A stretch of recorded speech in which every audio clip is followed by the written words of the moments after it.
I guess with my photography, I'm both dealing with the world out there as it is, and I'm dealing with the language of the medium. So it's both about the world and about itself.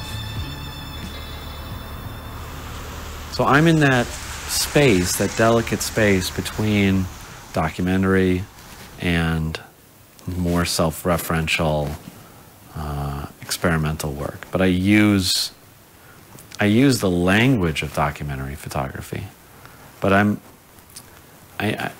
uncomfortable. I'm always uncomfortable calling myself a documentarian, because I'm so aware of how I'm shaping the world, for one, and also I'm not entirely sure. I'm not sure how much I value the role of documentary work the way I once did. I just don't know why the world needs me to document it. I think photography is associated with telling the truth because the hand is not obviously present. If you draw a scene and your hand is connected to that piece of paper and you can feel the artist's hand, then you know they can manipulate the scene. And so this idea that this machine, this box that's a machine, is more truthful because the artist's hand is not there. It's not obviously present. That there's this gap, this black box that's a gap between the world and the photographer that keeps it honest. But this is not true. This is exactly why I'm uncomfortable calling myself a documentary photographer, because I am as aware of anyone that the Mississippi River is a million different things at once. And I mean, I could take you downtown right now and show you luxury condominiums overlooking the Mississippi River, and the Guthrie Theater, one of the country's best theaters, and this beautiful, architectural gem overlooking the river. Did I photograph that in my project? No. The reason is I'm shaping the river. I'm making my own Mississippi. My Mississippi is connected with a sort of faded glory of America, this Twain kind of innocence and a longing for that. And when I photograph a portrait, I'm turning that person into my vision of that person. That is not them. That is that is me looking at them.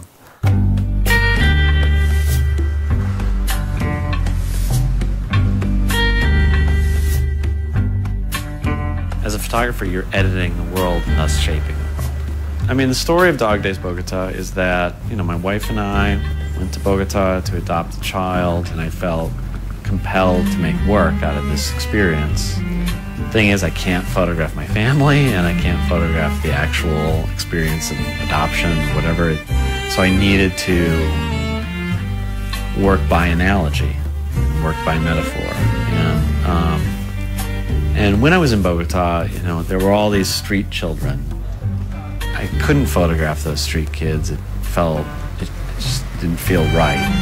And so I used dogs, you know, as a stand-in, as a metaphor. And one thing that I try to do, who knows how successful it is within my own work, every once in a while give a reminder that I am the author, that this is my voice, that I'm connecting these pieces, if that makes sense. And the analogy that I always make to this is The Americans by Robert Frank. And in The Americans, you know, he's showing the world out there, all these little pieces of the world out there. But every once in a while, you have a picture like the view from his hotel window in Butte. And when you see that picture, you have an awareness of Robert Frank, the individual standing there.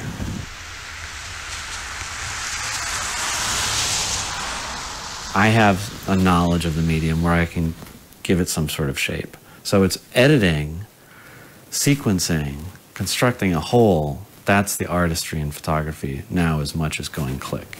It once was the case that, you know, you had to be a scientist to make a picture. You know, you had to mix chemicals and do all that. It was very challenging. But all that stuff is easy now. It's easy to make a picture. It's easy to make a candid photograph. It's all very easy. And that does actually change the medium, because I think for me, the only hope for authorship in photography in this insanely photographic age is narrative, is storytelling. That means moving beyond one picture. I mean, so much of photographic history is based on producing this one amazing photograph in isolation.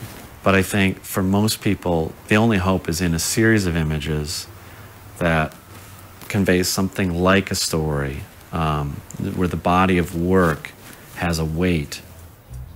The hope for me is to make a body of work that does have the weight of a story. Inevitably, I'm grasping for tools like text to help me do that. But photographs only work so well with text. So I've started this publishing company called Little Brown Mushroom, which is really devoted to this issue of how can you combine images and text in a meaningful way. I don't believe that photographs have to function 100% on their own. When you go to a movie, the movie has a title. That title shapes the way you see that movie. Many things shape the experience.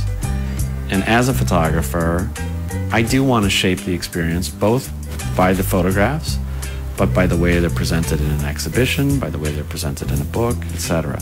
And the textual component is part of that. I like the enveloping experience of storytelling, so I long for that. But photography is not very good at that. And it functions in this more fragmentary way. So for that reason, I look at poetry as an analogy. I always work towards the book first. It's in every case. This is the way I think. And I'm trying to construct this beginning, middle, and end in this sequence of images. So I've been doing this project with this writer for the last year, and it's based on newspaper photography. And so this writer and I are going out on these stories, and sometimes on these road trips now when we're actually publishing a newspaper. And so I think of these things in this newspaper format sequentially as we make them, very quick editing. But I also, you know, have my eye on a long-term vision, what's going to happen with this work in the future. It's both a look at sequencing as well as size relationships, and sort of, I can look at this image right here, and that's the print that's on the wall in the next room, and I can sort of do an imaginary scale version where I'm imagining the gallery space.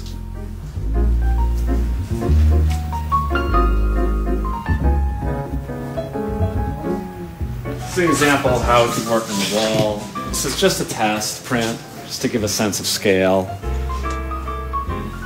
I mean, that's the thing, is that, you know, photographs can exist in very different ways, and it can exist online as this tiny little JPEG, and it exists in the book as one thing, and then often with the cameras that I work with, you know, I can enlarge these images greatly, and they can have this other kind of power. And this is a particular image that I love in isolation from other pictures, where it just is you know, it's almost like an action painting.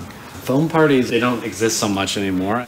When I was in my mid-20s, it was, I didn't go to them, but it was like suburban bars would do this as a way to attract people. So this, on a recent trip to upstate New York, this was going on.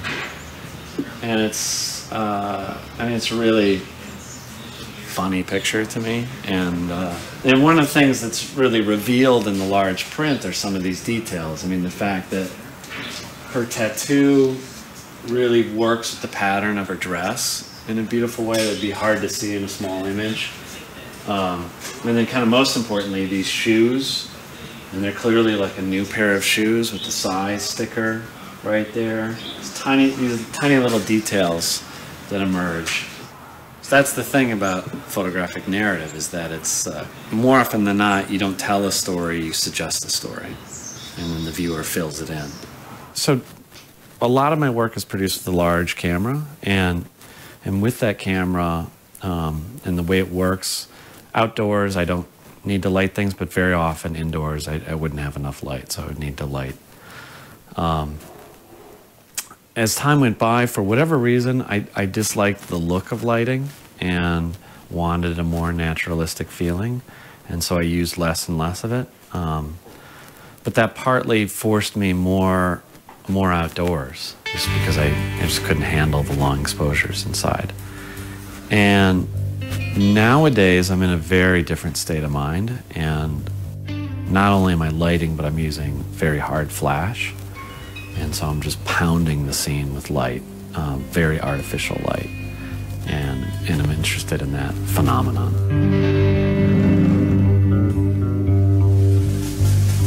So it really varies. I mean, one thing technically about my approach is that I really want to be almost like, in this sense, almost like a film director, in that, okay, for this film, I'm going to use this kind of camera, this kind of lighting, and not be identified by one look, one camera. In the last, you know, 3-4 years, I've been battling with the medium, and I wanted to sort of take apart my photography and build it up again. And in this dismantling process, I found it interesting to strip it of color and see what happens. And for me, it was a real sort of rewiring of my eye to not look at the world in color. It is entirely different. But somehow, I still feel like the tone does feel like my own, somehow. When I look at a black and white photograph, my brain goes more into a photographic space than into real world space often. And there's something interesting in that.